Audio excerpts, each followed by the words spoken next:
Antes que nada, situemos el contexto de Death Coup.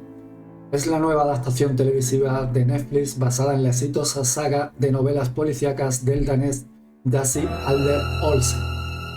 Estas novelas, conocidas como los casos del Departamento Q, ya habían dado pie a varias películas escandinavas, hasta 6 filmes en Dinamarca, que popularizaron sus oscuras tramas de Nordic Noir. Ahora Netflix apuesta por una serie británica de 9 episodios, creada y dirigida por Scott Frank, el responsable de Gambito de Dama, junto a Chandi Lakhani. En lugar de ambientarla en Copenhague, como el material original, la serie traslada la acción a Edimburgo, Escocia, un cambio audaz que mantiene la premisa principal del primer libro, la desaparición de una joven fiscal prometedora, pero modifica el trasfondo cultural y visual de la historia. Aun con este giro geográfico, la adaptación respeta las líneas maestras de la novela inaugural: un detective traumatizado relegado a casos fríos, un caso antiguo sin resolver, que es mucho más retorcido de lo que parece, y un equipo de inadaptados intentando hallar la verdad. Eso sí, la serie busca su propia personalidad, acentuando algunos detalles excéntricos en sus personajes y en el tono, diferenciándose así de previas ficciones noir similares. Vaya inicio, Jane. Ya desde el primer episodio sentí ese ADN de Nordic Noir mezclado con aire británico. Se nota la mano de Scott Frank en la producción. La serie tiene un ritmo pausado pero seguro, muy Gambito de Dama en cómo construye poco a poco la tensión, y que bien le sienta el cambio a Edimburgo. La ciudad le da un toque gótico con sus calles empedradas y niebla costera, que me puso los pelos de punta. En vez de la fría Copenhague tenemos al granito oscuro de Escocia, aportando una ambientación sombría y casi gótica que funciona de maravilla para la historia. Como espectador agradecí que, aunque cambie el escenario, la esencia de la trama sigue ahí: un crimen sin resolver, policías con demonios internos y ese tono opresivo de los mejores thrillers escandinavos. Pero a la vez Death Coup se siente fresca, tiene un carácter propio, más desenfadado por momentos y con toques casi punk. Esos detectives mobs con gusto por cuadrofenia me sacaron una sonrisa. En resumen, desde el arranque la serie me enganchó por su atmósfera visceral y porque no es el típico policíaco formulaico. Tiene su mala leche, su humor negro y un protagonista que descoloca. Hablemos de ese protagonista y de la premisa narrativa. El centro de Death Coup es Carl Mork, un detective de homicidios brillante pero insoportable, marcado por un evento traumático. En un operativo salió todo mal, un agente joven murió, su compañero quedó paralítico y Carl mismo sobrevivió de milagro a un disparo en el cuello. Este tiroteo no solo le dejó cicatrices físicas, sino que agravó su carácter arrogante y áspero, sumiéndolo en la culpa y en meses de baja psicológica.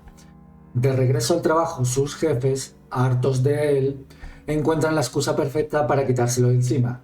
Lo ascienden a jefe de la recién creada División Q, un departamento de casos sin resolver ubicado literalmente en el sótano de la comisaría, una oficina polvorienta en el subsuelo. Esta ubicación física es casi simbólica. Carl es desterrado al subsuelo policial, trabajando entre archivos muertos, reflejo de cómo ha caído en desgracia dentro del cuerpo. Al principio además lo dejan solo y sin recursos. Su jefa desvía el presupuesto de Death Coup a otras unidades, una jugarreta burocrática que lo condena a apañárselas con una mísera mesa y cajas de expedientes. La situación de Carl al inicio me dejó entre rabia y lástima. Qué bajón empezar en un sótano húmedo abandonado por tus colegas. Pero también, qué personaje tan potente. Matthew Goode se transforma en Carl Mork con barba descuidada, ojeras y ese humor de perros. Al principio quieres darle un bofetón, es grosero, insolente, como un Dr. House versión policía. Sin embargo, a medida que avanzan los episodios, empiezas a entender su dolor. Goode logra humanizar a Carl con pequeños matices, una mirada de culpa aquí, una pesadilla allá, y para cuando te quieres dar cuenta, ya le cogiste cariño al cascarrabias. Es cierto que el arquetipo del detective genio pero detestable está muy visto. Pero ojo, aquí funciona. Como señalaba Jean, el trauma de Carl no es superficial. carga una culpa enorme por la tragedia del pasado, y se nota que eso le corroe el alma mientras investiga. Ver cómo lidia o no con ese sentimiento de culpa es tan hipnótico como el caso criminal en sí. Lucy Mangan destacó justamente que de seguir la culpa creciente de Carl a lo largo de los 9 capítulos resulta tan atrapante como la propia trama policial. Y cuando finalmente empiezas a ver grietas en su coraza del tipo duro, empatizas sin remedio. Para mí, Good es el alma negra y brillante de la serie. Consigue que un personaje difícil se vuelva intrigante y hasta querible en su antiheroísmo. Cal no está solo en esta odisea subterránea, pronto se le une un equipo peculiar que equilibra su crudeza. Por un lado tenemos a Akram Salim, un inmigrante sirio que en su país fue policía, pero en Escocia está relegado a tareas de informática. Sin reconocimiento oficial como detective, Akram es sereno, observador y aporta un contraste humano frente al cinismo de Cal. Por otro lado está Rose Nathan, aquí renombrada como Rose Dixon, una joven agente que solía ser brillante pero sufrió una especie de colapso nervioso y terminó arrinconada en trabajo de oficina. Rose ansía reivindicarse y aunque Cal inicialmente la trate con desdén, ella demuestra tenacidad e ingenio. La dinámica entre estos tres marginados es el corazón de Deku. Ninguno encaja en la policía normal. Cal por su actitud, Akram por su estatus de refugiado, Rose por sus problemas de salud mental. Pero juntos forman una suerte de familia disfuncional dedicada a resolver lo irresoluble. Es muy interesante cómo la serie explora esas relaciones. Hay roces culturales. Cal al principio lanza comentarios desafortunados a Akram, choques de ego, pero también camaradería creciente. De hecho, Scott Frank se aseguró de desarrollar bien la química entre Cal, Akram y Rose, sabiendo que de ellos depende enganchar al espectador para futuras temporadas. A esto se suma Jace Hardy, el antiguo compañero de Cal, que tras quedar paralítico colabora desde su cama de hospital en la investigación. Hardy aporta una voz de la experiencia y un vínculo con el pasado de Cal, aunque postrado sigue siendo detective de corazón, y verle luchar por volver al servicio añade otra capa emotiva hacia el final de la temporada. Me encantó el equipo Q, cada uno aporta algo único. Akram, interpretado con mucha humanidad por Alexej Manvelov, es un contrapeso perfecto, tranquilo, empático y con un sentido común que a veces a Cal le falta. Sus orígenes le dan un aire de misterio, nunca cuenta del todo que vivió en Siria, y esa determinación humilde me ganó. Rose, interpretada por Lev Birne, al principio parece frágil, pero vaya evolución. Cuando empieza a recuperar su confianza demuestra ser listísima y valiente, casi la hacker del grupo y con un sarcasmo adorable. La escena en que Rose finalmente enfrenta a Cal y le planta cara fue de aplaudir. Por fin alguien baja los humos al jefe cascarrabias, y Hardy me hizo soltar alguna lagrimita, te lo confieso. Su situación es dura, de detective de acción a paciente en rehabilitación, pero nunca pierde el ánimo de ayudar. Hay momentos en que desde la camilla resuelve una pista clave o le da a Cal un consejo necesario, y piensa, este tío sí es un compañero de verdad. Esa camaradería a distancia me tocó la fibra. En conjunto se siente que Deku trata sobre segundas oportunidades. Cal, Rose, Akram, Hardy, todos han caído de alguna forma, y en este sótano encuentran la ocasión de redimirse haciendo lo que mejor saben hacer. Esa conexión emocional con los personajes crece episodio a episodio, hasta que sientes que tú también formas parte del equipo resolviendo el caso. Pasemos al caso central que ocupa esta temporada, porque es la columna vertebral del suspense. La investigación gira en torno a Merry Lingard, una fiscal desaparecida misteriosamente hace 4 años. Se trata de una joven prometedora que se esfumó tras un sonado caso judicial. En concreto, ella acusó a un empresario de asesinar a su esposa simulando un accidente doméstico, muy al estilo de la docuserie The Steady Case. Detalle con guiño metanarrativo incluido. Merry jamás apareció y muchos la dieron por muerta, pero ahora Deku reabre su expediente. La narrativa de la serie alterna 2 líneas temporales. Por un lado seguimos a Cal y su equipo en el presente, desentrañando pistas. Por otro, vemos en paralelo el destino de Merry tras su desaparición. en una trama claustrofóbica que el espectador presencia antes que los propios detectives. Esta estructura en dos tiempos está muy lograda. Nos da una vista completa del rompecabezas.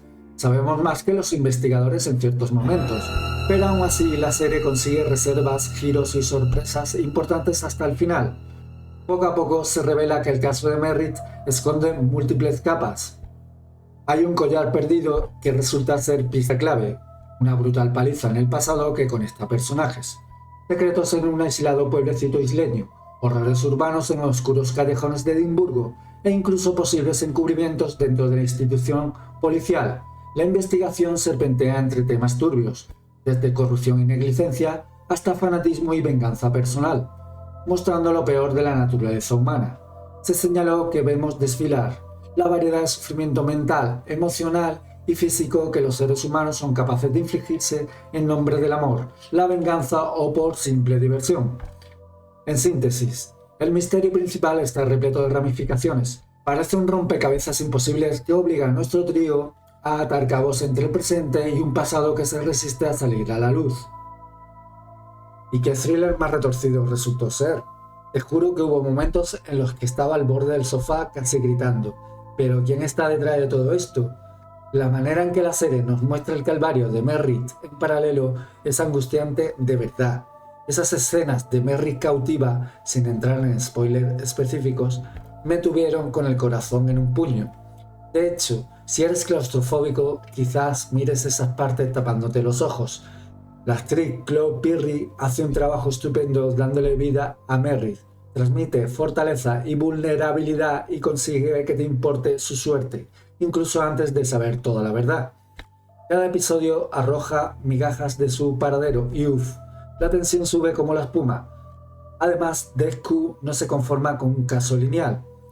Como dices, Jim, está lleno de giros. Justo cuando crees que ya entendiste, ¡zas!, aparece una conexión inesperada o un personaje sospechoso nuevo. Yo noté guiños a otros thrillers. Por momentos sentí la atmósfera opresiva de Seven o Mindhunter. En otros, la intriga conspirativa tipo The Killing. Y aunque el tono es serio, de vez en cuando suelta un golpe de efecto o un comentario sarcástico de Cal que te arranca una risa nerviosa. El clímax del caso, sin arruinar nada, fue de infarto, uniendo todas las piezas a contrarreloj, con esa sensación de ¿llegarán a tiempo?, que me tenía en el corazón acelerado. La resolución no decepciona, bueno, deja algunos cabos sueltos que te dejan boquiabierto y clamando por otra temporada, pero el núcleo del misterio de Merritt sí cierra de forma intensa y satisfactoria. Técnicamente la serie también merece aplausos. La dirección de Scott Frank imprime un sello cinematográfico. Cada capítulo está dirigido por él, lo que aporta una cohesión estilística notable. Frank maneja con maestría el tempo narrativo, lento pero seguro. Algunos podrían hallarlo un poco pausado al inicio, pero esa confianza en un ritmo sosegado permite desarrollar personajes complejos y atmósferas densas que recompensan la paciencia del espectador. Visualmente, Death explota al máximo la ambientación escocesa. Edimburgo no es solo un telón de fondo. Sus calles góticas, callejones lluviosos y viejos edificios de piedra prácticamente se convierten en un personaje más. Muchas escenas utilizan locaciones reales emblemáticas, desde la imponente catedral de St. Mary hasta pubs centenarios, añadiendo autenticidad y un sentido de lugar muy vivido.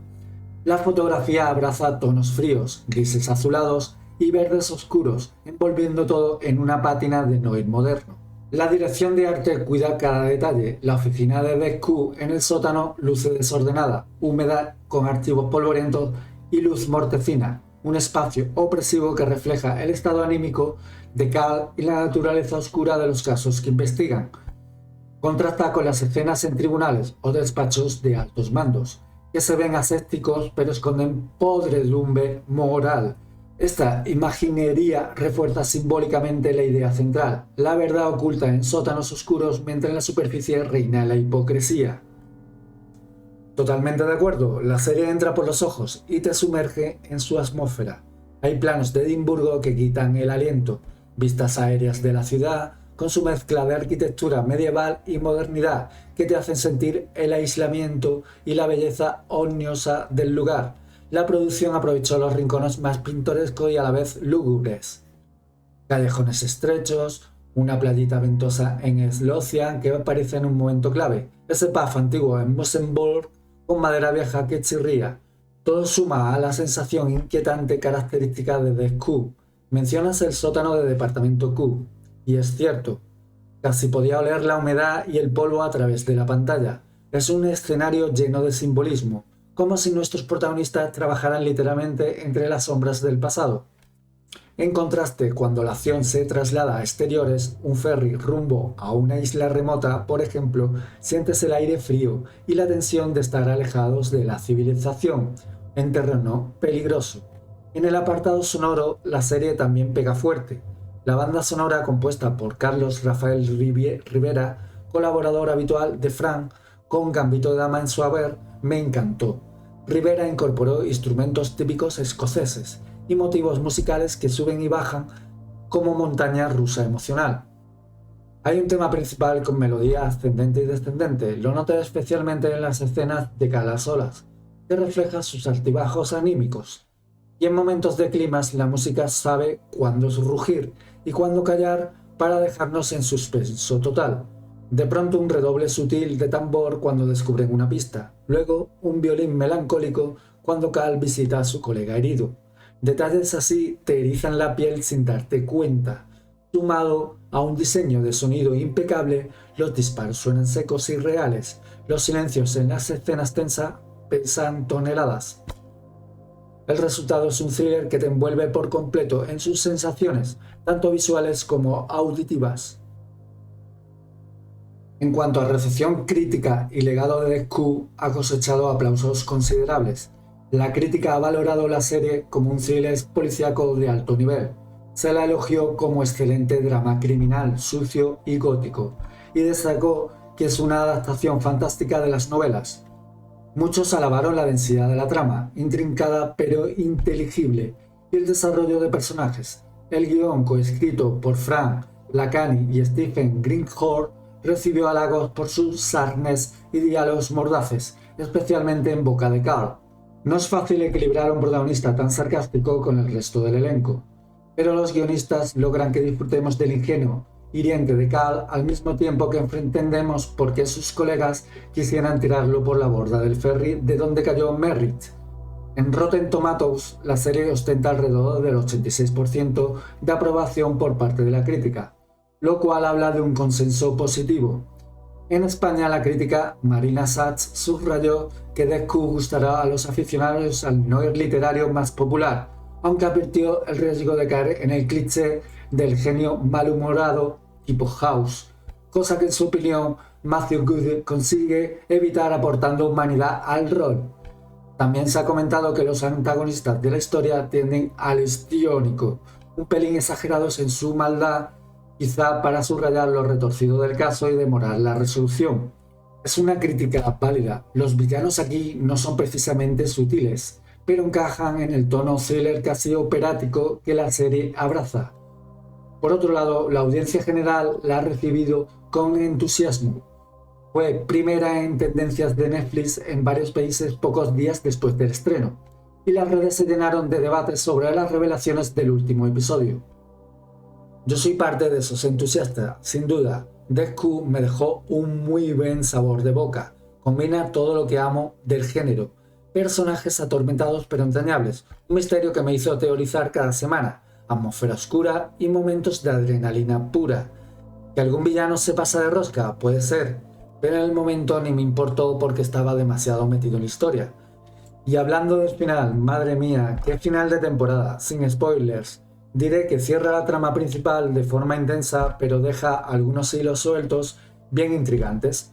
Hubo un giro final que no me vi venir para nada, y cuando apareció el cartel de fin del episodio nuevo, mi reacción fue: ¿cómo que aquí acaba? Necesito más ya. Es cierto que es un final abierto en algunos aspectos, lo cual puede frustrar a quien espere un cierre total, pero personalmente me encanta que nos dejen espacio para teorizar y masticar lo ocurrido. Además, esa ambigüedad preparó el terreno para que estemos todos cruzando los dedos por una segunda temporada.